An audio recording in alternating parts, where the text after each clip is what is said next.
നമസ്കാരം. News not 24ലേക്ക് സ്വാഗതം. അർജുൻ, നമ്മളിന്ന് വീണ്ടും പത്തനാപുരത്തേക്ക് തന്നെ പോകാം അല്ലേ? കാരണം ഈ 16ാം നിയമസഭയിൽ ആദ്യത്തെ വെടി പൊട്ടിയത് പത്തനാപുരത്തു നിന്നാണ്. അപ്പോൾ പത്തനാപുരത്തേക്ക് തന്നെ വീണ്ടും പോകാം. പത്തനാപുരത്ത് KB ഗണേഷ് കുമാർ പരാജയ ഭീതിയിലാണോ എന്നൊരു സംശയം അവിടെ സംസാരിച്ച് കേൾക്കുന്നുണ്ട്.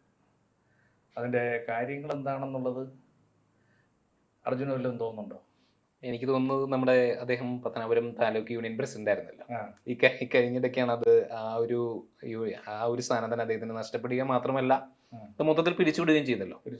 അപ്പൊ അതിനെക്കുറിച്ച് എന്താണ് ശരിക്കും താങ്കൾക്ക് തോന്നുന്നത്? അതിനെക്കുറിച്ച് അല്ല, മൊത്തത്തില് കാരണം ഈ NSSന്റെ മാത്രമല്ല മറ്റുള്ള സാമുദായിക സംഘടനകളിലൊക്കെ വിള്ളൽ വീണിട്ടുണ്ട്. പ്രത്യേകിച്ച് മുസ്ലിം സമുദായത്തിന്റെ ഒക്കെ വോട്ടിനകത്തും പ്രശ്നം വരും.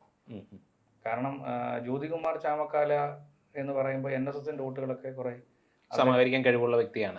മാത്രമല്ല, മത്സരം കഴിഞ്ഞ പ്രാവശ്യം തോറ്റതിന് ശേഷം മണ്ഡലത്തിൽ സജീവമായി പ്രവർത്തിക്കുന്ന തോൽപ്പിച്ചവരുടെ അടുത്ത് പോലും പോയിട്ട് പറഞ്ഞു ഞാൻ ഇവിടെ തന്നെ ഉണ്ടാവും എന്ന് പറഞ്ഞു. അത് പുള്ളിക്ക് ഒരു അനുകൂല ഘടകമായി വന്നിട്ടുണ്ട്. പിന്നെ ഒരു ട്രാൻസ്പോർട്ട് മിനിസ്റ്റർ എന്നുള്ള രീതിയിൽ വന്നപ്പോഴാണ് MLA എന്നുള്ള അർത്ഥത്തിൽ പുള്ളി 25 വർഷമായിട്ട് അവിടെ MLA ആണ്. 5 ടേമിൽ MLA ആണ്. 25 വർഷമായില്ലേ MLA ആയിട്ട്. അദ്ദേഹത്തിന്റെ സ്വന്തം മണ്ഡലത്തിലാണല്ലോ, അവിടെ വീടിനോട് അടുത്ത് തന്നെയാണ് നിൽക്കുന്നത് KSRTC സ്റ്റാൻഡ്. ഒരു കേരളത്തിൽ അദ്ദേഹം വളരെ കാര്യമായിട്ടാണ് വാഹനങ്ങളുടെ കാര്യത്തിലൊക്കെ ശ്രദ്ധ എടുത്തതും. ഈ 2.5 വർഷം കൊണ്ട് എനിക്കൊന്ന് 2.5 വർഷം തികച്ച് കിട്ടിയിട്ടില്ലെന്ന് തോന്നുന്നു. ആ സമയം കൊണ്ട് മാക്സിമം അവര് ശമ്പളത്തിന്റെ കാര്യം നോക്കി, വാഹനങ്ങൾ വൃത്തിയാക്കുന്നത് കാര്യത്തിൽ നോക്കി, ഏകദേശം എല്ലാം നോക്കി. പക്ഷേ ഒരു KSRTC ഇരിക്കാനുള്ള ഇരിപ്പിടം മാത്രം വൃത്തിയാക്കാൻ ശ്രമിച്ചു. അത് കേരളത്തിൽ ഒരു ഒറ്റ സ്റ്റാൻഡിൽ കേട്ടോ, മാതൃകാപരമായിട്ട് വൃത്തിയാക്കാൻ പറ്റിയ ഒരൊറ്റ സ്റ്റാൻഡ് ഒരിടത്തും ഇല്ല. ഇപ്പൊ കൊട്ടാരക്കരയില്ല, തിരുവനന്തപുരത്തിൽ എല്ലായിടത്തും പോയി ഹൈജീനിക്ക്. വൈറ്റിലയിൽ പിന്നെയും അല്ല, അത് എറണാകുളത്ത് കോർപ്പറേഷന്റെ ഒക്കെ എനിക്ക് തോന്നുന്നു ഒരു സഹായത്തോടെ ഒക്കെ ഉണ്ടായിരുന്നു തോന്നുന്നത്. പിന്നെ കൊച്ചിൻ അത് മാത്രമല്ല KSRTCക്ക് അദ്ദേഹം നൽകിയിട്ടുള്ള ഏറ്റവും മികച്ച ഒരു നേട്ടമാണ് കൃത്യസമയത്ത് ശമ്പളം കൊടുക്കാൻ കഴിഞ്ഞു എന്ന് പറയുന്നത്. പക്ഷെ അതിനെല്ലാം കാരണക്കാർ യാത്രക്കാരോടല്ലേ. ഈ യാത്രക്കാർ ചെന്നിരിക്കാൻ പറ്റുന്ന ഒരു വൃത്തിയുള്ളൊരു അന്തരീക്ഷം കണ്ടെത്തണം. എത്ര അടുത്താണ് ശൗചാലയങ്ങളൊക്കെ കണ്ടാൽ തന്നെ കഴിഞ്ഞാൽ അത് ഇപ്പോഴും പരിതാപകരമാണ്. ഈ പരിതാപകരമായിട്ടുള്ള അവസ്ഥയാണ്. ഞാൻ ചോദിക്കുന്നത്, ഇപ്പൊ നമ്മൾ എയർപോർട്ടിൽ പോയാൽ വൃത്തിയുള്ള സൗകര്യമുണ്ട്. അവിടെ നിന്ന് ചോദിക്കും 10,000 20,000. പിന്നെ CSFന്റെ സെക്യൂരിറ്റി ഉണ്ട്. പിന്നെ അത് കഴിഞ്ഞാൽ പിന്നെ റെയിൽവേയിലെ ചെന്ന കാര്യം ഈ വൃത്തികേടൊന്നുമില്ല. Railway സ്റ്റേഷനുകളെല്ലാം NEET ആയിക്കൊണ്ടിരിക്കുക. ഇതിനേക്കാൾ കൂടുതൽ ആൾക്കാർ അതിൽ കയറുന്നില്ലേ? ഇപ്പൊ ട്രെയിനൊക്കെ നോക്കുമ്പോൾ ഒരു ട്രെയിൻ തന്നെ 20 ബോഗിയും 25 ബോഗിയും 15 ബോഗിയൊക്കെ വരുന്നിട്ട് അതിനകത്ത് ആൾക്കാർ അവിടെ പോലും വൃത്തിയായി വരുന്നില്ല. റെയിൽവേ സ്റ്റേഷൻ കമ്പാരിറ്റീവ്ലി മെച്ചമാണെന്നുള്ളതുണ്ട്. അല്ലാതെ ഒരു മികച്ച ഒരു സൗകര്യങ്ങളായി തുടങ്ങി. ഇപ്പൊ പല റെയിൽവേ സ്റ്റേഷൻ ഇത് ഒരു ഒറ്റ സ്റ്റാൻഡ് പോലും അദ്ദേഹത്തിന്റെ മണ്ഡലത്തിൽ തങ്ങൾ വൃത്തിയാക്കി എടുക്കില്ല. അപ്പോൾ ചുരുക്കി പറഞ്ഞാൽ ട്രാൻസ്പോർട്ട് മിനിസ്റ്റർ എന്നുള്ള നിലയിലും അദ്ദേഹം പരാജയമാണ്. അങ്ങനെ പറയാൻ പറ്റത്തുള്ളൂ. കുറെ വാഹനങ്ങൾ ഇറക്കിയിട്ടുണ്ടോ, കുറെ പിന്നെ AMPമാരെ റോഡിൽ ഇറക്കി പ്രകടനം നടത്തിയിട്ടൊന്നും കാര്യം. സമ്പൂർണ്ണമായിട്ട് അദ്ദേഹം പരാജയമാണ് എന്നാണ് ഇപ്പൊ അവിടുത്തെ വിലയിരുത്തൽ ജനങ്ങളുടെ. അപ്പോൾ കഴിഞ്ഞ തവണ ജ്യോതികുമാർ വേറൊരു വിഷയം കൂടെന്ന് പറഞ്ഞു കഴിഞ്ഞാൽ ഈ ഉമ്മൻചാണ്ടി സർക്കാരിനെ മറിച്ചിട്ടതിന്റെ പ്രധാന കക്ഷി KB ഗണേഷ് കുമാറാണ്. അതുകൊണ്ട് തന്നെയാണല്ലോ ഉമ്മൻചാണ്ടി സാറിന്റെ മകള് തന്നെ പ്രചാരണത്തിന് നേരിട്ട് വന്നിട്ടുണ്ട്. അപ്പോൾ ഞാൻ ചോദിക്കുന്നത് എന്താണെന്ന് വെച്ചാൽ കഴിഞ്ഞ തവണ ക്രിസ്ത്യൻ വോട്ടിനകത്ത് ഒരു വിള്ളൽ, ഓർത്തഡോക്സ് വോട്ടിനകത്ത് ഒരു വിള്ളൽ വീഴാൻ ചാൻസ് ഉണ്ട് അല്ലെ? തീർച്ചയായിട്ടും. അപ്പോൾ കഴിഞ്ഞ തവണ ജ്യോതികുമാർ ചാമക്കാള വിജയിച്ച് പരാജയപ്പെട്ടത് തന്നെ 14,000 വോട്ടിനാണ്. 49% വോട്ട് ഗണേഷ് കുമാർ നേടിയിട്ടുണ്ടായിരുന്നു. അപ്പോൾ 38%. അപ്പൊ അതിനെ BJP നേടിയിട്ടുണ്ടായിരുന്നു 10,000 വോട്ട്, ഒരു 9%. 10,000-ഓളം വോട്ട് നേടിയിട്ടുണ്ടായിരുന്നു. BJPക്ക് വലിയ സ്വാധീനമൊന്നും ഇല്ലാത്ത മണ്ഡലമാണല്ലോ പത്തനാപുരം. പക്ഷെ എന്നിട്ടും 10,000-ഓളം വോട്ട് നേടിയിട്ടുണ്ട്. കുറച്ച് സ്വാധീനം വർദ്ധിച്ചു വരുന്നുണ്ട് അല്ലെ? അത് പക്ഷേ ഇത് ഘടകത്തിൽ പോകുമെന്നുള്ളതാണ്. അത് BJP വോട്ടായിരിക്കും നിർണ്ണയിക്കുന്നത്. ജയപരാജയങ്ങൾ നിർണ്ണയിക്കുന്നതിൽ BJP വോട്ട് വലിയ പങ്ക് വഹിക്കും. പിടിച്ചു കഴിയുമ്പോഴേ, കാരണം ഇപ്പൊ ഈ മണ്ഡലത്തിൽ ഇപ്പൊ മാത്രമല്ല അവിടുത്തെ കുറെ പഞ്ചായത്തുകളൊക്കെ മാറി ചിന്തിച്ചിട്ടുണ്ട്. കുറെ പഞ്ചായത്തുകൾ UDF ഭരണം തിരിച്ചു പിടിച്ചിട്ടുണ്ട് അല്ലെ? പിന്നെ ഈ തെരഞ്ഞെടുപ്പിന് മുമ്പ് പ്രഖ്യാപിക്കുന്നതിന് മുമ്പുണ്ടായ വിഷയം, കാരണം ഒരേ വിഷയത്തിൽ രണ്ട് നിലപാടാണ്. UDFന്റെ ഭാഗമായിരുന്ന സമയത്ത് രാജിവെപ്പിച്ചിട്ടുണ്ട്. പക്ഷെ ഈ സമയത്ത് അവർ പറയുന്ന ന്യായം എന്ന് പറയുന്നത് അതിൽ അദ്ദേഹത്തിന്റെ ഭാര്യയ്ക്ക് നല്ല നടപടി എടുക്കണമെന്നുള്ള ഒരു ഉറച്ച തീരുമാനം ഉണ്ടായിരുന്നു. ഇതിൽ ഇദ്ദേഹത്തിന്റെ ഭാര്യ ഒഴിഞ്ഞു മാറുന്ന ഒരു നിലയിലേക്ക് എത്തി. അപ്പൊ രണ്ട് നിലപാടായില്ലേ?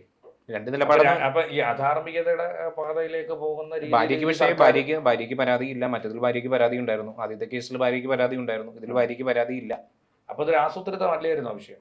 ആസൂത്രിതമായിരുന്നു എന്നുള്ളതിലും സംശയമില്ല. അത് പുള്ളിയെ തകർക്കാനാണോ എന്തായാലും ആ മണ്ഡലത്തിൽ മൊത്തത്തിൽ ഒരു വിഷയമല്ലേ അത്. അത് മണ്ഡലത്തിൽ ഒരാൾ തെരഞ്ഞെടുപ്പിനെ വിഷയമാണ്. നേരിടുമ്പോഴേ ഈ പറയുന്ന ഐസ്ക്രീം കേസുമായി ബന്ധപ്പെട്ട് വന്നപ്പോൾ അദ്ദേഹം പറയുന്നത് കുഞ്ഞാലിക്കുട്ടി സാഹിബ് തോറ്റതാണ്. അല്ല, അത് അദ്ദേഹം പറയുന്നത് പക്ഷേ അതിനുശേഷവും അദ്ദേഹം വിജയിച്ചിട്ടുണ്ടല്ലോ. ആ ഒരു കേസ് ഉയർന്നു വന്നതിന് അതുപോലെ ശേഷം അല്ല എല്ലാ പ്രാവശ്യവും അങ്ങനെ പറ്റുമോ? എല്ലാ പ്രാവശ്യവും അങ്ങനെ അങ്ങനെ പറ്റും. ചിന്തിക്കാം. അപ്പൊ മാറി ചിന്തിക്കേണ്ടി വരുമെന്നാണ് അവിടുത്തെ ആൾക്കാർ പറയുന്നത്. മാറ്റി ചിന്തിക്കുമെന്നാണ് പറയുന്നത്. വലിയൊരു ജനസമൂഹം അത് അങ്ങനെയാണ് മാത്രമല്ല, പറയുന്നത്. നേരത്തേക്കാൾ കൂട്ടിനേക്കാൾ കൂടെ ശക്തമാണ്. കഴിഞ്ഞ 5 കൊല്ലത്തിൽ കൂടുതൽ സോഷ്യൽ മീഡിയ ഇപ്പൊ ശക്തമാണ്. അപ്പൊ ആൾക്കാർ ഒരു ടിവിയുടെ ഫ്രണ്ടിൽ പോയിരുന്ന വാർത്ത കേൾക്കുന്നതിനേക്കാൾ കൂടുതൽ മൊബൈലുകളിൽ കാണും. അത് മാത്രമല്ല, മൊബൈലിൽ പോകുന്നത് മുഴുവനും ഇദ്ദേഹത്തിന്റെ തെറി വിളിച്ചുകൊണ്ടുള്ള കാര്യങ്ങളാണ്. അത് മാത്രമല്ല, ഇദ്ദേഹം VS അച്യുതാനന്ദനെ കുറിച്ച് പറഞ്ഞ കാര്യങ്ങളെല്ലാം തന്നെ CPM അണികൾ മറന്നു കാണുമോ? അത് CPM അണികൾ മറന്നിട്ടുണ്ടോ? CPM സപ്പോർട്ടാണ് അവിടെ. CPM അദ്ദേഹത്തിന് സപ്പോർട്ടാണ്. നിർത്തിയേ പറ്റത്തുള്ളൂ. CPM അദ്ദേഹത്തിന് സപ്പോർട്ട് തന്നെയാണ്. പക്ഷേ അദ്ദേഹത്തിന്റെ അണികൾ CPM അണികൾ മറന്നിട്ടുണ്ടാവാൻ ചാൻസ് കുറവാണ്. CPM കുറിച്ച് അല്ല VS അച്യുതാനന്ദനെ കുറിച്ച് അധിക്ഷേപമായിട്ടുള്ള ഞരമ്പ് രോഗി എന്നുള്ള രീതിയിൽ പറഞ്ഞത്. CPM കുറിച്ചും അദ്ദേഹം തന്നെ പറഞ്ഞിട്ടുണ്ട്. അപ്പൊ അതൊക്കെ പിന്നെ ഇതെല്ലാം കൂടെ നിർണ്ണയിക്കപ്പെടുമ്പോൾ പിന്നെ അതോടൊപ്പം തന്നെ ഉമ്മൻചാണ്ടി സാറിന്റെ ഒരു ഫാക്ടർ, ഉമ്മൻചാണ്ടി അതിനുശേഷം പിന്നീട് കോൺഗ്രസ് പാർട്ടി തോന്നിട്ടില്ല. ഈ 10 കൊല്ലവും അധികാരത്തിലപ്പം സരിതയെ സംബന്ധിച്ചുള്ള ഒരു വിഷയമായിരുന്നല്ലോ. സരിത എന്തെങ്കിലും ചെയ്യാൻ പറ്റിയോ? ഒന്നും ചെയ്യാൻ പറ്റില്ല. മാത്രമല്ല ആ കേസുമായി ബന്ധപ്പെട്ട ബിജു രാധാകൃഷ്ണൻ ഇപ്പൊ വെളിയില്ല. അതുമായിട്ടുണ്ട്. പിന്നെ അതോടൊപ്പം തന്നെ സരിത കുറെ വെളിപ്പെടുത്തൽ നടത്തിയിട്ടുണ്ടായിരുന്നു.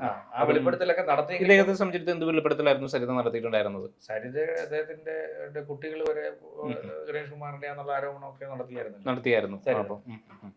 അപ്പൊ അങ്ങനെ ഒരു പശ്ചാത്തലത്തിലുള്ള വ്യക്തികളാണ്. മാത്രമല്ല, അദ്ദേഹത്തിന്റെ അടുത്ത ഒരു ബന്ധുവായിരുന്നല്ലോ നമ്മുടെ ശരണ്യ മനോജ്. അപ്പം അദ്ദേഹത്തിനെയൊക്കെ പുള്ളി പിന്തള്ളി ഒന്നുമല്ലാതാക്കി കളഞ്ഞു എന്നൊരു ഇതുണ്ട്.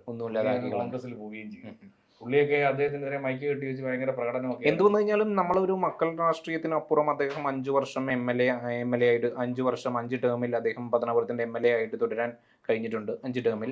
അതോടൊപ്പം തന്നെ പല സ്ഥാനങ്ങൾ അദ്ദേഹം വഹിച്ചു. ട്രാൻസ്പോർട്ട് മന്ത്രിയായിട്ടുള്ള പല സ്ഥാനങ്ങൾ അദ്ദേഹം വഹിച്ചു.